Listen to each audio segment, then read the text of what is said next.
kidnap and torture mentally disabled white guy. Could be worse.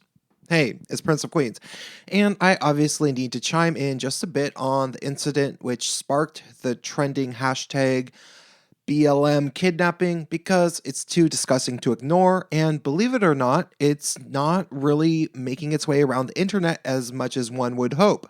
Surprise, surprise. Now, I want to make it abundantly clear that there is no necessary connection to any organized faction of Black Lives Matter. Though let's face it, the cultural climate BLM has helped push has definitely influenced racism against white people, likely including this event, even if they didn't think that they were being Black Lives Matter activists while torturing this young man. I'm sure many people thought to themselves when they first heard the news that it's finally happened. A racially motivated crime against white people so heinous that mainstream media and the regressive left blog and social media sphere couldn't possibly ignore it. But of course, you'd be slightly wrong. While major media outlets like NBC, CBS, and CNN did report on it, I looked on my Facebook timeline of over 1,700 people for anybody speaking about it and found only 3 people who I am friends with there who mentioned it. The first being Blair White, the second being somebody I made friends with through Blair White, and finally Lucien Wintrick, who is the guy behind the Twinks for Trump photo series. Everybody else seemed to act like it didn't even happen. Some white people who work in media and undoubtedly are constantly glued to Twitter posted things like this. But not anything related to the torture. Perhaps other white people didn't even hear about it. Is that possible? And why would that be? First off, I can assume that some people did actually hear about it but are simply failing to share anything related to it on their Facebook timeline because it goes against the narrative they want to perpetuate, which is that white people are bad and racist, and nobody else can be. They believe that Trump supporters are committing the hate crimes, and not the other way around, and that narrative is comfortable for them at this point in their lives. That's the obvious conclusion, but I think it gets worse than that. I speculate. You see, it's well known that Facebook's algorithm prioritizes certain things to show up in your feed, and it's also well known that Facebook is more than biased in favor of people with the political opinions of the regressive left. I was suspended for posting for 30 days for saying I was a Russian hacker bot designed to destroy Hillary Clinton, remember. And MTV News, which doesn't even have 100,000 subs on YouTube, has a whopping 3,650,000 likes on Facebook.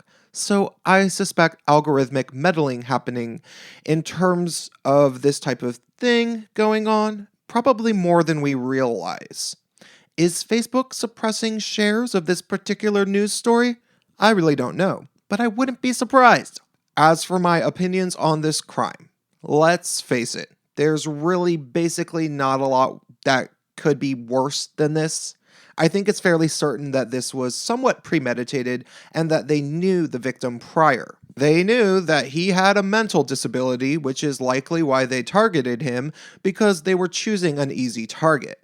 And they literally tortured this mentally disabled person for over 24 hours. They even gleefully live streamed it on Facebook, as if their friends would think it was a cool thing to watch. It was racially motivated, as he was white, and they said things like "fuck white people" in the clip. And the suspects have been charged with a hate crime, thankfully. And yet again, none of my leftist friends are talking about it. Why? Would they be talking about it if he died? I want to say yes, but I kind of doubt it. Maybe people would be talking about it if he were a disabled woman, but I am not entirely sure they would because, again, it doesn't suit the left's narrative. What's interesting to think about, which is likely yet another reason that it is being paid little attention to, was that it was a racist crime against a white male committed by 4 black teenagers, 2 of which being young women. One of which people are saying was the ringleader, who actually live streamed it on Facebook. So there goes the toxic masculinity excuse. Here's my theory. While I am guessing that leftist echo chambers will probably never really talk about this all that much, I wouldn't be surprised if they did begin talking about it as a result of some SJWs complaining about the fact that this is being classified as a hate crime.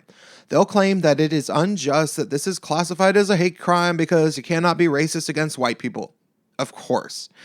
Even when you are torturing disabled white people because they're white, I legitimately wouldn't be surprised if somebody would be so fucking tacky that they'd try so desperately to protect the narrative that black people can't be racist that they'd be outraged by this being classified as a hate crime. Somebody was showing me Kat Black's Twitter feed last night on my live stream, and while she pretended to say that she thought it was a fucked up crime, about 75% of what she was saying was basically, well, what do you expect? White supremacy is so bad that of course young black teenagers will want to torture disabled white people for no reason. Except none of that is true. We don't live in slavery or segregation, and we had a black president for 2 terms.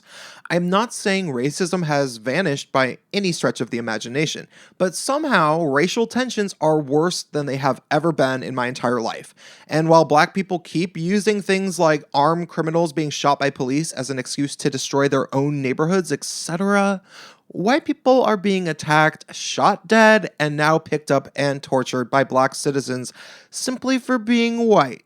And still, so many people refuse to talk about it or even really seem to care. I will give you no more opinions than that because I want you to come to your own conclusions about what might be going on. All I ask of you is to help create the counter narrative to this white male patriarchal oppression nonsense, because clearly it's more complicated than that. It was a gang of 4 black kids, including 2 girls who committed this racist crime against a white disabled kid. Please make sure that this doesn't get swallowed in the internet media abyss.